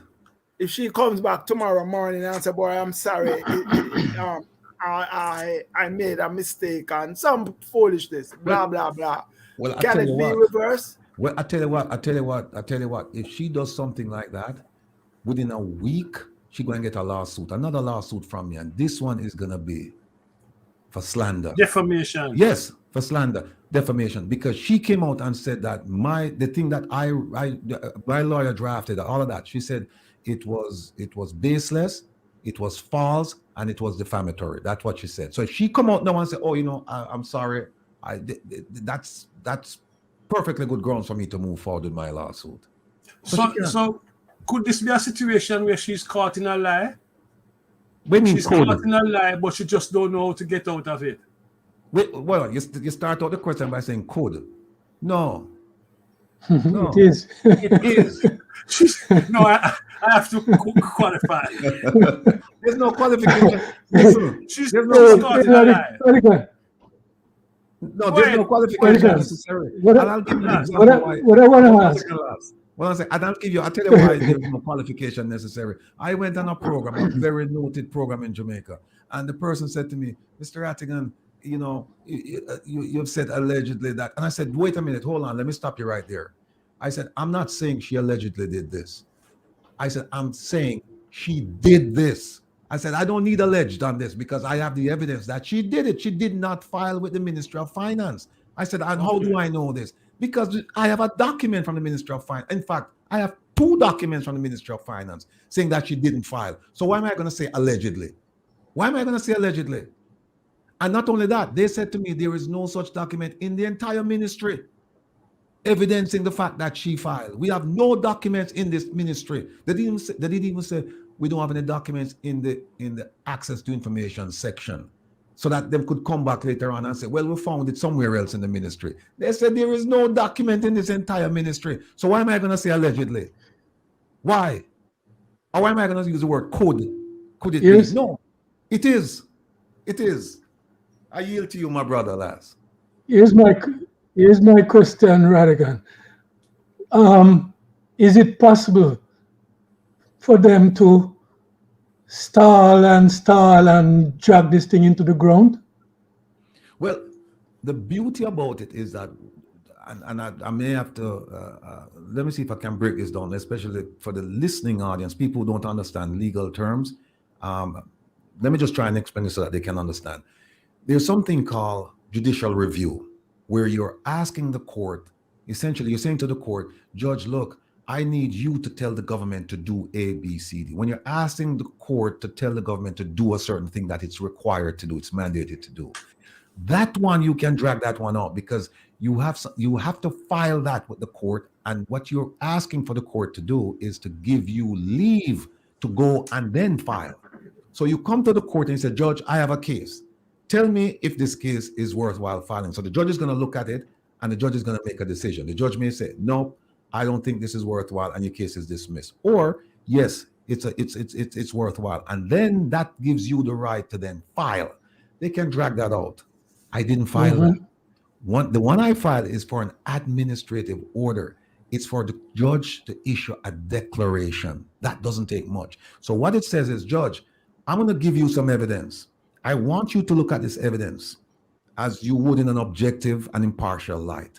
And I want you to issue the order I'm asking for. And the order I'm asking for is to say, Judge, Minister Kamina Johnson-Smith received a gift. That's number one. And number two, she did not file as per the statutory regulations and the law of Jamaica. That's it. I'm not asking him to punish her, fine her, send her to Yeah, prison. but there's going to be punishment because that will open her, if she admits. Exactly. Open her up to a lawsuit. Exactly. You're right. Because, and somebody said in a chat room last night I was on, they said, but this declaration don't mean nothing. And Mr. Tim says, just stay tuned. Just stay tuned. You don't know what's going on. But if that person is listening, now them know. Because that order saying that she received a gift and she didn't file, guess what? Now the Integrity Commission's job is easier. Because now they said, we have a legal opinion that you received a gift, you didn't file. And now we know, based on the evidence provided by Mr. Rattingham, that you knowingly did this. You knowingly didn't account for the $99,000, and therefore we're going to bring a case against you. The tax people can go after her. The ministry people can go after her. So just with that order, so it's hard for them to drag that out because that's just a hearing. That's just a hearing. They can file stuff, but here's what happened. They went to the judge at the first hearing and said, Judge, we wanna push this thing to September of this year. And you know what I did? I said, Judge, listen. Why are we doing it in September? Let's do it in October. They want another month. I said, give them until October. You sound like Jack Smith. You sound like Jack Smith. Because here's what Donald Trump. No, because here's what One more question on that. Can this lawsuit be filed in another jurisdiction? Well, because this is the question. Right, Wesley, the Commonwealth thing, could it be filed in like say in another Commonwealth island that she's not a part of, that they don't drag it out? You kill me, you fire power cylinder, man. Listen. Yeah, it shouldn't, because they have no jurisdiction over her. No. Here's the thing. There may be jurisdiction because she was running for the Commonwealth, right? Yes, that's why I'm asking that. I'm not sure. There may be. So also, you need, that's your homework to check, Paul. Yeah, I have to go check on that. But here's another thing I found out. I doubt it, because here's something else I found out this week, and this should be frightening to all of the politicians in Jamaica, the crooked politicians. There is a kleptocracy law in America that says that if you can show that, for example, that a politician in Jamaica used or stole American funds from the American government earmarked for projects in Jamaica, if you can prove that the money was stolen, you don't even have to prove that it was wired. Just prove that the money was stolen. And if somebody reports that in Jamaica, guess what happened? The American government will pursue that action in America. And if that person is found guilty and the seizures and the forfeitures take place, the person who reported that gets 30%. 30%. And they may even get a visa out of it. Because at that point they say, hey, my life is at stake here. I can't stay in Jamaica. And they say, all right, fine, welcome to Uncle Sam country. No, we're gonna pursue that.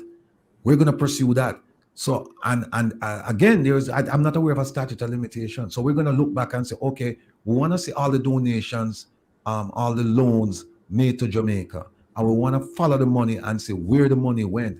And if we can prove that the money went into somebody's pocket, then we can actually establish jurisdiction in America and take it from there. So serious business is we're pursuing.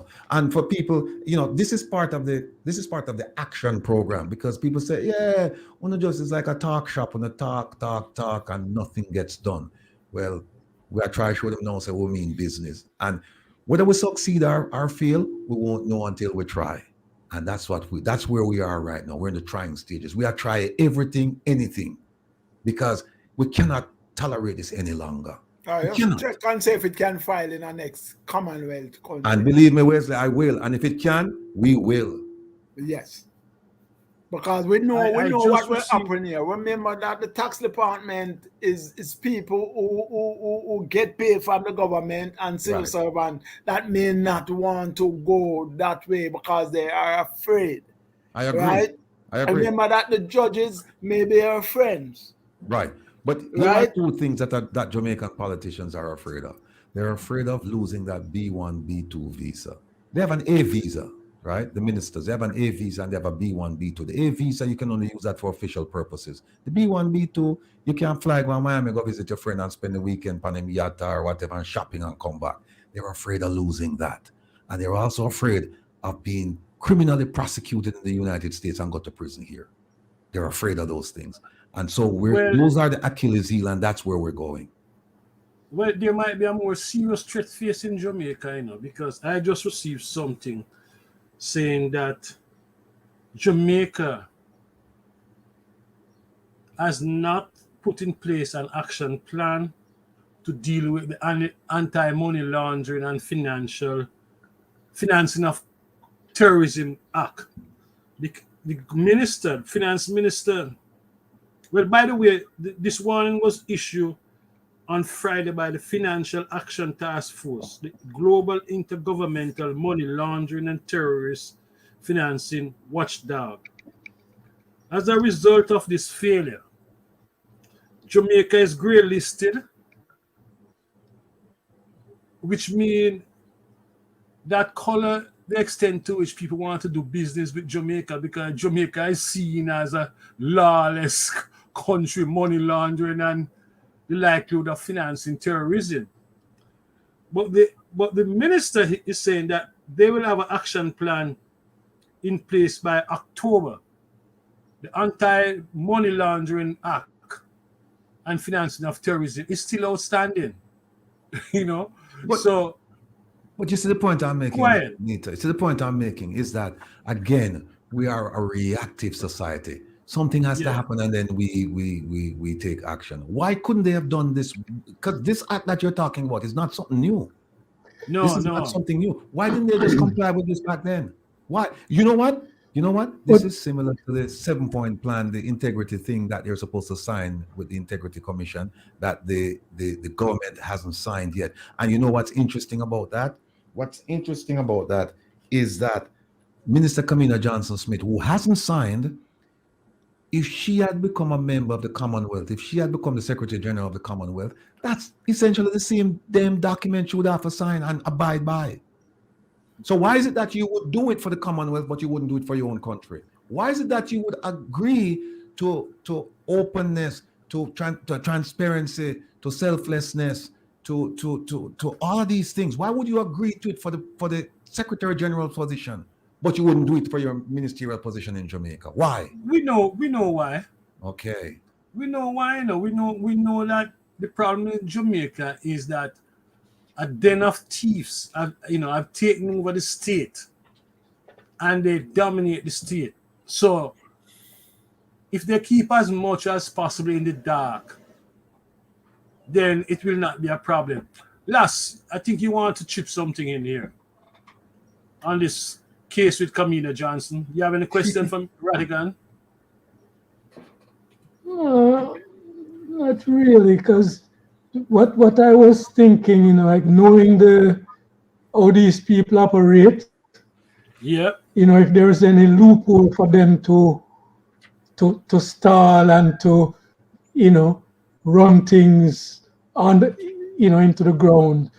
But I think Radigan sufficiently cleared, in terms of what he's doing and all of that stuff. So it cleared the air on that, because I was nervous about that aspect of it, because that's just the nature of our government.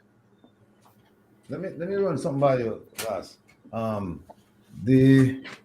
We now have contact with people in Washington, D.C., who are very, very interested in what's going on in Jamaica in terms of corruption.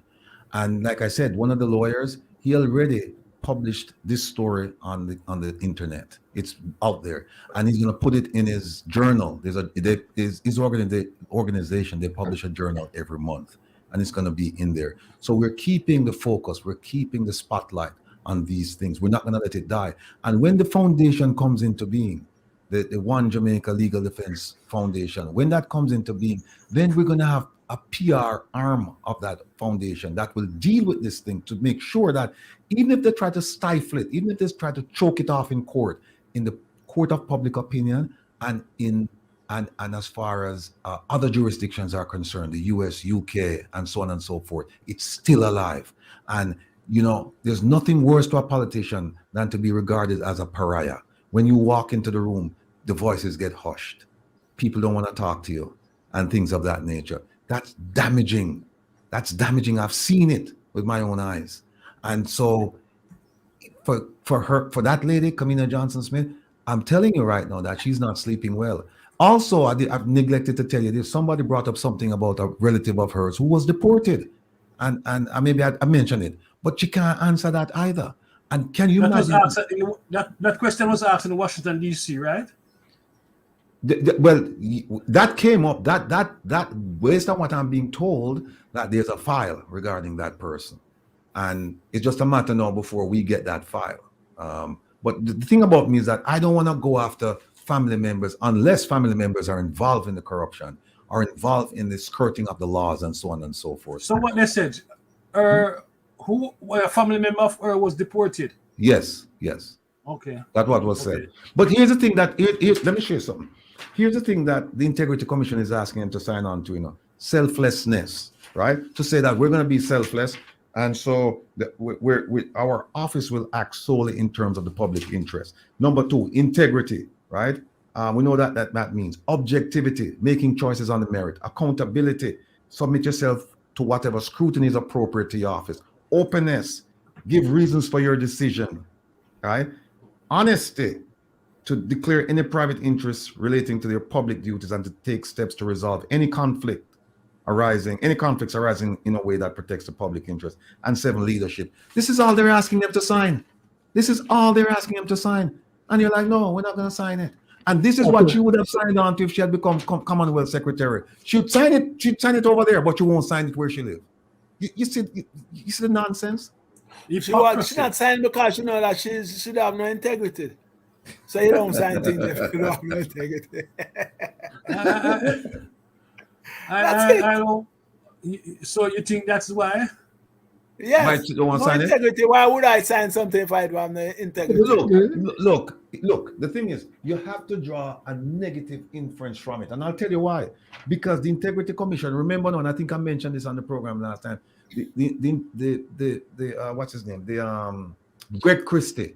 He met with the Prime Minister in June of 2020. The Prime Minister said to him, "Listen, we need some integrity training.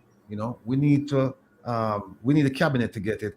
And so he briefed the cabinet at that point because he was meeting with them. This was June of 2020. Then in November of 2020 to February of 2021, he gave them the training. The Integrity Commission trained them on these 7 principles. They trained them, right? Then they met with them about 10 times to provide that training. Then in November of 2022, after the training was over, way after the training was over, because the training was over in May of 2022. In November of 2022, the Integrity Commission sent a letter to the Prime Minister and the opposition leader saying, you need to sign this document now. Now that you've received the training, you need to sign this. Because both parties, the opposition and the government, both of them got training. And in November, Greg Christie and his group said, we don't need to sign this. Right? Then in January of this year, Mark Golding signed, followed by 10 members of the opposition. So far, the cabinet hasn't signed and the Prime Minister hasn't signed. Now, keep in mind, this is what them asked for. They asked for this and he said, okay, here, I'll give you the training. Now you need to sign. They don't want to sign. But let me remind all of you here on the panel and the listening audience that it's not surprising that the Prime Minister didn't sign, for me, because why? Because here you have a man whose statutory declaration for the past 2 years, I'm not even counting this year, which was he tendered it by March 31st of this year. I'm not talking about this year, talking about 2 years prior. Those submissions have not been verified by the Integrity Commission. What he put down on the paper, they're saying, no go so. And there's no attempt to resolve that issue.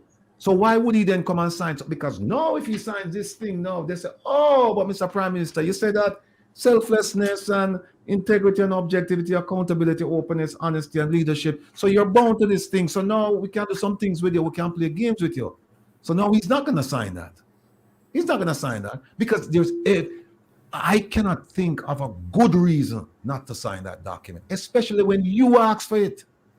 You ask for it and them give it to you, and now you say, no, I don't want it.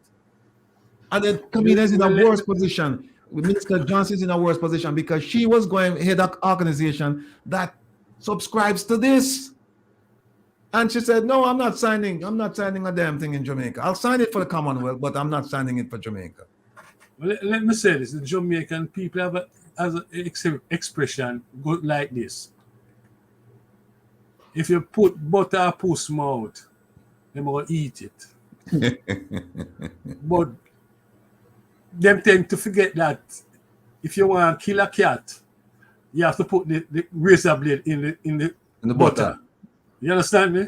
These guys are playing some dangerous games. And they know that the weakness in the state, there are so many weaknesses that they just exploit it. That's basically what I'm doing. Exploit the opportunities and weaknesses of the state. Because I tell you this, they know that it's going to come to an end now. I am pretty much sure that they know that what they're doing will come to an end. It is going to get exposed. You understand? Because you only can do so much before it come to light. Let me tell you something. I hope when them expose them go prison though. Yeah, let me tell you something. You know, and it's very telling what you're saying, because I fully believe that, like you said, they know it's coming to an end, and what they're trying to figure out now is how do we escape any consequences? And hide the asset. Yeah. You can't hide the assets anymore. Times change. You can't hide the asset anymore. Again, example, like Herb mentioned, a friend of mine mentioned yesterday, the gentleman who allegedly beat up his girlfriend, the parliamentarian, right?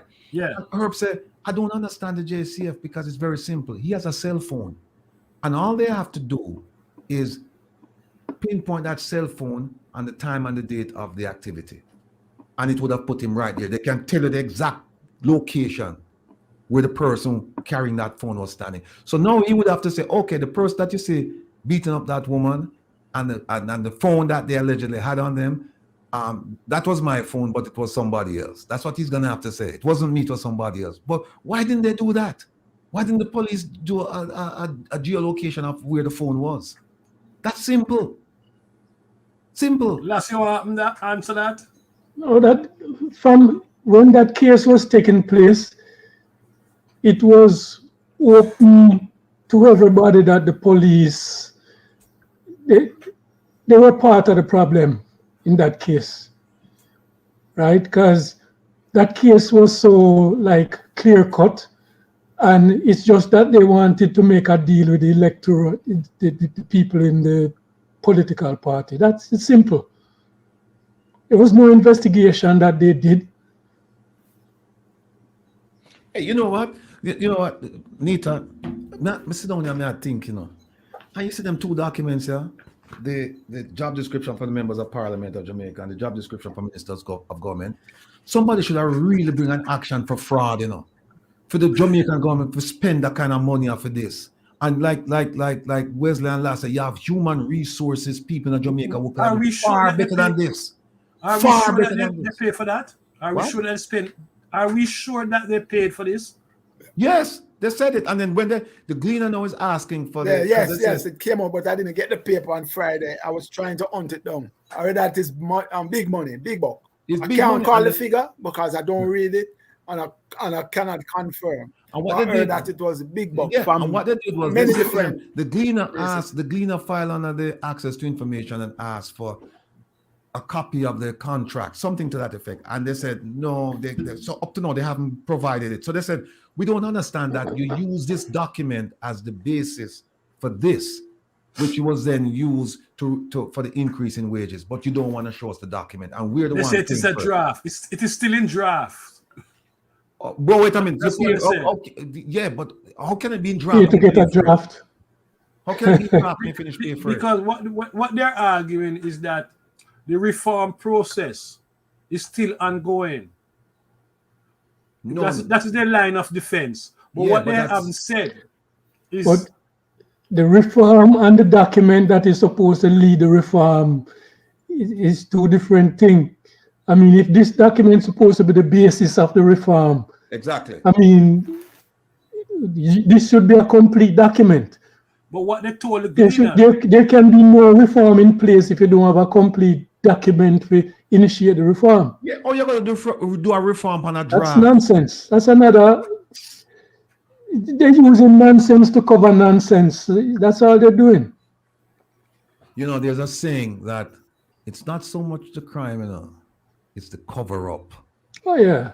Cover up is the problem, But they're doing a bad job. Yeah, they do. well, gentlemen, I want to thank you for our lively discussion.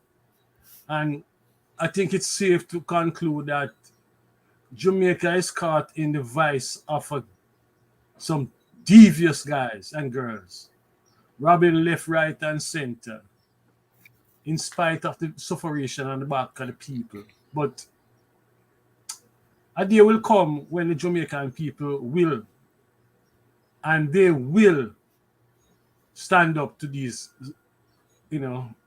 stupid acts, robbery, and all of that. So, on that note, I want to thank all the guests, thank the listeners, and I must remind you, something said on this program, and it's not necessarily supposed by this channel. It's just the views of the individual taking part. And if you want to stay in touch with us, please subscribe, like, and share. Our YouTube channel is Waterhouse Vibes. And until next Sunday, walk good. One love, Yes, brothers and sisters. Thank you very much. Yes, Sir Ratty, I want you to tell me next week if there is a year outside of Jamaica, if these people can come to book. Okay. I'm very interested. All right. Yeah, man. All right. Last